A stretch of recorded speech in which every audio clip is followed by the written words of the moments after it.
Hi guys, welcome back! Eu sou a Angela Neves e aqui no meu canal você vai ver tudo sobre a cultura americana, dicas de inglês e muito mais. E no vídeo de hoje nós vamos aprender sobre o verbo to be no presente, no passado e no futuro em um único vídeo. Então vem pro vídeo que ele tá muito legal.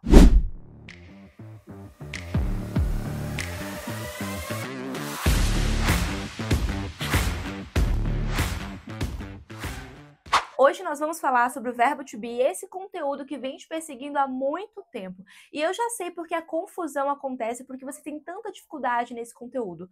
Porque o verbo to be, na verdade, significa dois verbos importantes no português. O verbo ser e o verbo estar. E a verdade é que você não consegue entender o sentido da frase. Quando ele está falando que você é alguma coisa, ou quando ele está falando que você está em algum lugar, acaba se tornando muito confuso e você não consegue imaginar como é o sentido da frase de fato. Então eu vou fazer uma analogia para te ajudar a entender e tirar um alívio aí mental nesse sentido de frase, tá? Quando eu falo a palavra manga, no que você imagina? Você pensa numa fruta? E se eu falasse assim, ó, a manga da minha blusa tá suja? Você logo entende que eu não estou falando de uma fruta, mas de uma parte de uma roupa, né? Da peça de uma roupa. Agora, se eu falasse para você assim, banco, o que vem na sua cabeça? Uma instituição financeira? E se eu falasse que eu estou sentada num banco, você entende que eu estou falando sobre um assento? Se eu falar a palavra gato, você imagina um animal? Mas se eu falar assim pra você, nossa, aquele garoto é um gato, viu? Você entende que eu estou falando de uma pessoa? E como que você consegue entender a mesma palavra em contextos diferentes? Porque além de você ter a palavra solta, existem frases que compõem melhor sua estrutura. Palavras que vêm antes e depois e que te ajudam a entender o sentido da frase, sem falar no cenário que muitas vezes em uma aula gramatical a gente não consegue trazer essa imagem, essa vivência, né? A visão que você tem das coisas. Então você não entende uma língua simplesmente pelo que é falado nela. Você entende por todo o contexto. Quando a gente fala de contexto, a gente fala de palavras que compõem a estrutura, de cenários e imagens que te ajudam a entender. Então é por isso que vai ficar realmente claro quando você fala I am beautiful ou I am at home. Eu sou bonita ou eu estou em casa, porque tudo vai te ajudar a entender melhor essa frase. Você nunca vai falar simplesmente o am, solto. Então não se preocupa, porque eu sei que nesse começo que você está no inglês básico, pode ser realmente muito complexo, você tem pouco vocabulário, você não conhece muitas palavras, então tudo se torna mais difícil.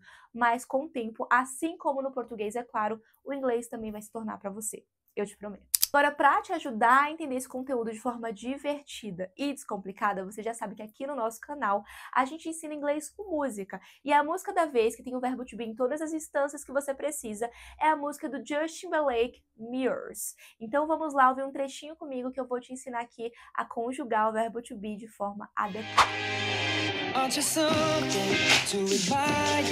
'Cause you shine at something like a mirror, and I can't help but notice you reflect in this heart of mine. If you ever feel alone and the glare makes me hard to find, just know that I'm always very loud on the other side. Embora seja uma música linda e que dê pra gente traduzir e aprender muito com ela, para que esse vídeo não fique muito grande, a gente vai se concentrar apenas nas estruturas do verbo to be e é elas que a gente vai traduzir juntinhos, tá? Então, vou dividir aqui minha tela para você conseguir acompanhar junto comigo. Aren't you something to admire? Aqui eu tô perguntando, não é você alguém, né, ou alguma coisa a se admirar? Aqui a gente tem uma instância do verbo to be. Outra é aqui, ó, 'cause your shine is something like a mirror. Porque você brilha como um espelho, como se fosse um espelho. E ainda, I am always parallel on the other side. Eu vou estar sempre em paralelo com você do outro lado. Essa primeira estrofe aqui, a gente tem as 3 conjugações do verbo to be no presente. Eu vou deixar uma tabelinha para você acompanhar comigo. Basicamente, tudo que você tem que fazer é decorar de fato essa tabela, tá? E não é difícil para quem já estudou português e lá na quinta série teve que decorar milhares de verbos com suas conjugações. Quem lembra daquela tabela preta, cheia de verbos que a gente conjugava ali no presente, formas diferentes? Para quem já aprendeu isso, que é conjugar 3 verbos em inglês, né? Porque é só isso que a gente tem. O am, ele vai somente com I. Ele é único e exclusivo do I. Então, para você dizer que você é ou você está, você vai usar o am, tudo bem? O you, eu vou deixar ele por último para te explicar, porque ele faz parte de uma exceção, tá? Agora vamos pro he. He is quer dizer que ele é ou está. Basicamente, você vai usar o is sempre para singular. O she is quer dizer que ela é ou que ela está.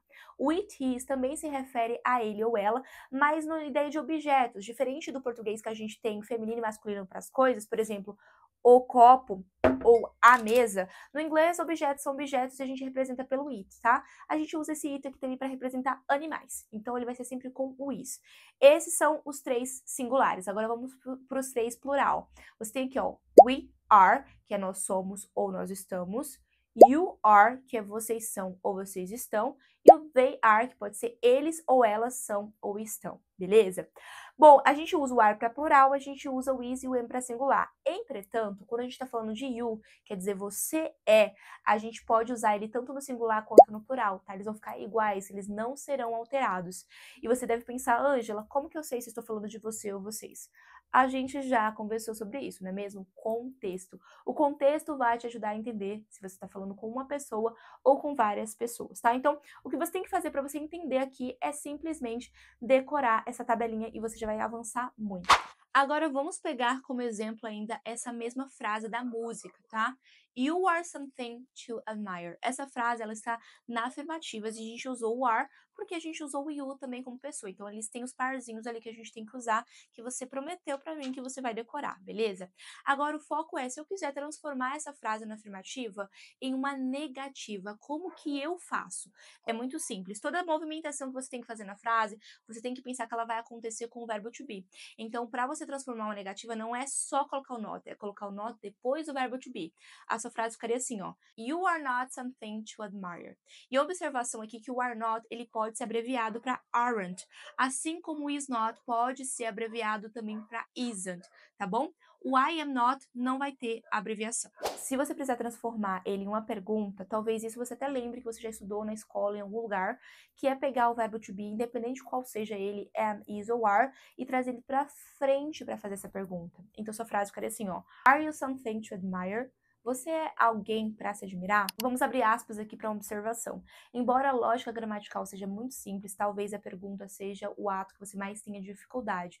Por quê, Ângela? Porque a gente está acostumada a simplesmente entonar a nossa voz para fazer a pergunta e na gramática a gente simplesmente coloca uma interrogação. Já no inglês não, você precisa trazer o verbo to be, trocar a ordem dele. E como a gente não está acostumado a fazer isso, mesmo você tendo ciência que precisa fazer, você esquece. Então é preciso que você pratique muito.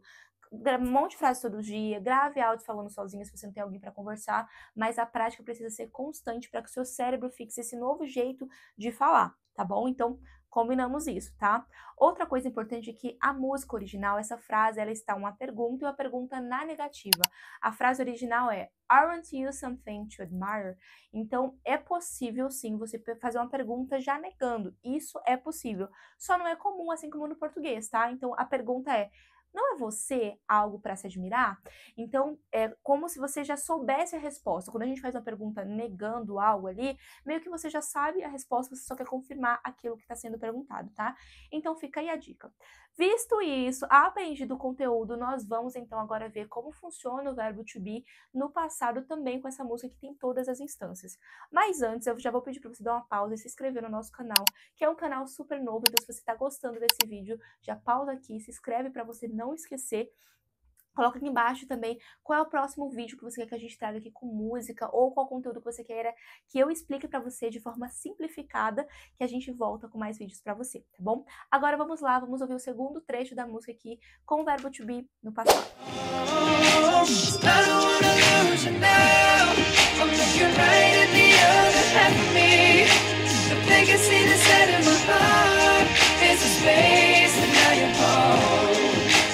Show me how to fight now, and I'll tell you, baby, it was easy coming back into you once I figured it out. You were right here all along. Nessa segunda estrofe aqui, a gente vai se atentar ao verbo to be no passado e as duas frases it was easy, que é a ideia de que algo foi fácil. Se fosse presente, seria it is easy, né? É fácil. Mas a gente tá falando de uma frase no passado. E a segunda é it were right here all along. Você estava aqui o tempo todo. Então, são duas conjugações do verbo to be no passado, o que vai ficando mais simples. Enquanto no presente a gente tem 3 conjugações, no passado a gente vai ter apenas 2. Olha aqui a tabelinha junto comigo. Aonde você usava o is e o am, que era o singular, você vai passar a usar o was. E aonde você usava o are, você vai passar a usar o were, ou seja, para o plural, tá? Basicamente é isso. Vamos pegar a mesma frase da música para a gente conseguir estruturar aqui melhor e você ver como que eles ficam aplicados dentro de uma frase, tá bom? You were right here. Aqui a gente usa o were porque a pessoa que eu estou me referindo é you. Então a gente sabe que a gente usa you com were, beleza? E essa é uma frase na afirmativa. Se eu precisasse transformá-la na negativa, é só seguir a mesma regra que eu segui no presente, tá? Colocar o not depois do verbo to be. Então fica assim, ó. You are not right here. Você não estava aqui. Lembrando que assim como no presente, no passado a gente também tem as suas abreviações da negativa, tá? Então, were not vira weren't, you was not vira wasn't, beleza? Ângela pergunta, como é que fica? Você vai trazer o verbo to be para frente normalmente, como você já aprendeu. Então, were you right here? Você estava aqui, beleza? Agora eu quero que você veja como que fica essa estrutura usando o was. Só para você fixar bem, vamos pegar outra parte da música que é It was easy, tá? É uma frase afirmativa. Para transformar na negativa, coloca o not. It wasn't easy, tá? E pergunta wasn't pra frente. Was it easy? Olha só que fácil. Então você não precisa realmente passar 6 meses estudando inglês. É muito fácil você decorar ali as posições do verbo to be, as conjugações do verbo to be em todos os tempos verbais, né? Mudando ele, você consegue completar e fazer várias frases em inglês. Pra gente finalizar esse conteúdo, vamos ouvir o último trechinho dessa música que tem o verbo to be no futuro.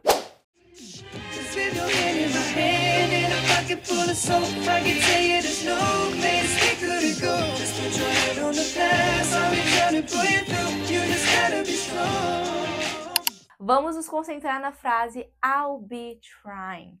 I'll be trying. Enquanto no presente nós temos 3 conjugações do verbo to be, no passado nós teremos 2, no futuro nós teremos uma única forma que é will be. É como se você usasse o auxiliar antes do verbo to be, que não está conjugado aí, para todas as pessoas. I will be, you will be, he will be, todo mundo vai ter will be aí na sua estruturação.